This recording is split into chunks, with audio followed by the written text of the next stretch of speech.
John Rodriguez. Come on in. Doing the second tour today in this beautiful 4-bedroom, 3-bathroom house.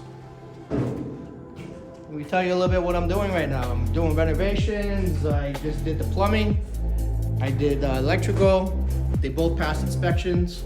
Also, we did some LVLs. We did framing. I also passed all inspection. And let me give you a little tour on it. This is the living room. Good spacious. I believe it's like a 14 by 24. So it's a good size.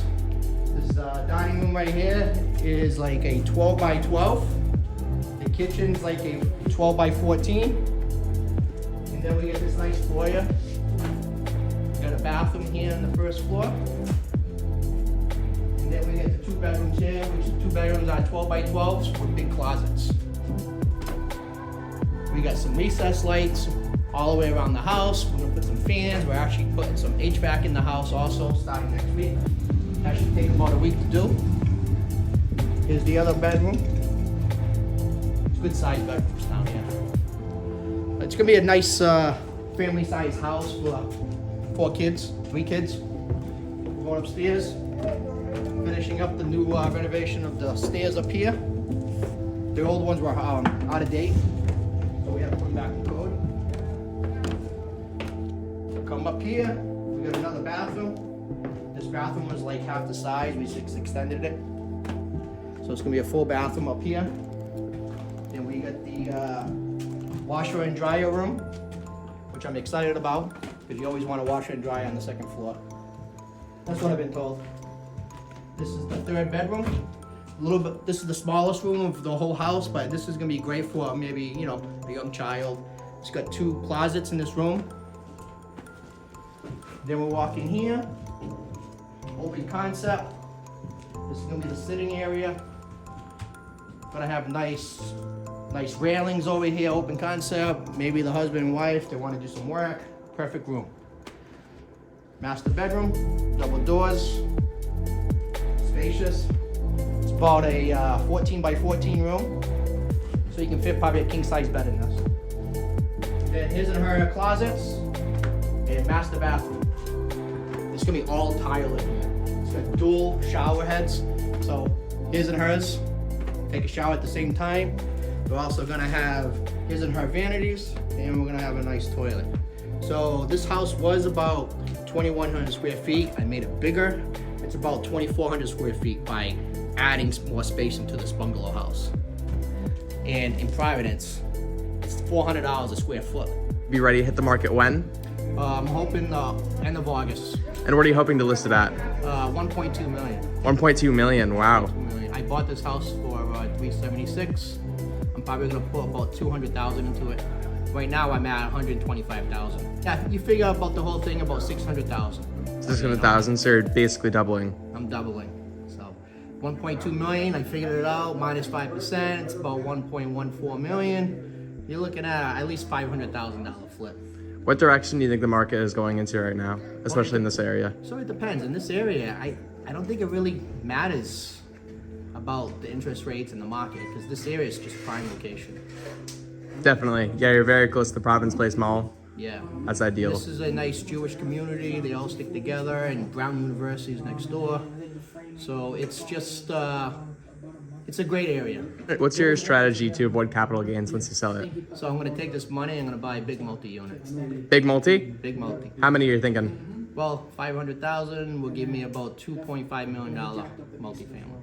Right, that's awesome. So what does that look like around here?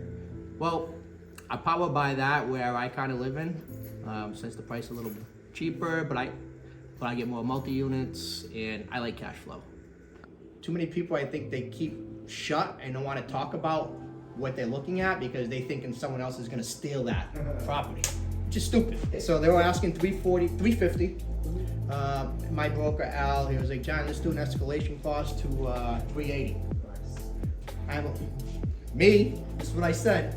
I don't trust brokers. Don't lie. I don't know. It's just, you know, that's how I feel. I'm not saying they do that. I'm just saying that's, you know, that's what some of them probably like to do, right? In my head, that's what I'm thinking. But I'm like, are you sure? I still didn't know this area well. And so I said, okay, let's do it. came back 2 days later, we got it for $376. So my multis, I try to refinance within 6 months when I buy them. But I don't have to rush. I mean, I get a whole year, right, to do it. So I guess it makes a little sense to, if you can get a guy that can do 10-1. But I have a great relationship with that Elliot. So he doesn't even look at the properties anymore with me. He's just like, okay. That's a great relationship. Do you BRRR all of your multis? Say it again? Do you BRRR all your multis? Everyone. Everyone. I lost $1 million, by the way. I think I said that to a couple people here. When I say I lost, I didn't actually lose. If I bought 2 properties here in the last year, I would have made another $1 million here. But I didn't do it. I didn't do it because we were afraid and we didn't know the area. The fix and flip is on your personal name or is on LLC? No, on the LLC. Okay. Yep. Rodriguez and Sons. So my wife's not on that. We do, sometimes we do. So we do. I'm the one who buys the calls. So we have a couple LLC, real estate, we together, flips. I want to do things my own, just makes me feel good, right, to have something of my own. And then she has her own real estate. We also have the ability to do what's called direct vendor draws. And these are draws that you can get before any work is in place, before you put a dollar into the property. So any purchase order, material order, or deposit to a vendor that you can provide the purchase order or the contract with that subcontractor or whoever, we can cut the check, the draw directly to that vendor in advance of any work being completed. John didn't have to come out of pocket with $6 grand, install the windows, wait for an inspection, wait for the draw to get processed, and then get his money back for the windows. Yeah, so of all the contractors that you have to really pay attention to us, it's plumbers. Plumbers are structural engineers' best friends. They do not take the time to think through what they're cutting through to create their stuff. So for us, that usually is the biggest issue with cut joists and holes in materials that aren't designed to have holes in materials. So to me, plasterers, drywall, electricians, all that stuff, they're a dime a dozen. Plumbers are tough. They will come in and they can really cost you a lot of money, a lot more than any other vendor, I think. Location. And the price, you gotta know the location. This house, I paid $376. I'm gonna put $200,000 into this. A house next street over, same size house, square footage, bathrooms, just sold for $1.2 million. Nice. I know I can get at least $1 million, but I'm hoping 1.2. So I should be in it, say about 600,000, minus commissions, holding costs. I'm looking at about 500,000 on this flip. John will buy deals from anybody, so he won't Yeah. just buy it from Al. If someone brings Right. him a deal, he's gonna buy it. And me too, but And Al's probably one of the best negotiators around. That's what I love about him. he's a grinder. He So he's makes not me just more. doing it for himself. He's doing it for the long-term future of me and him. A lot of realtors don't do that. Oh, it's So you know true. what the best part about this one here was? I had the plumber and the electrical here at the same time with the inspector coming in. That is probably like one of the best things you can actually do. Because the inspector's here. He wasn't even looking at the plumber or electrical. He was looking at the lolly columns downstairs.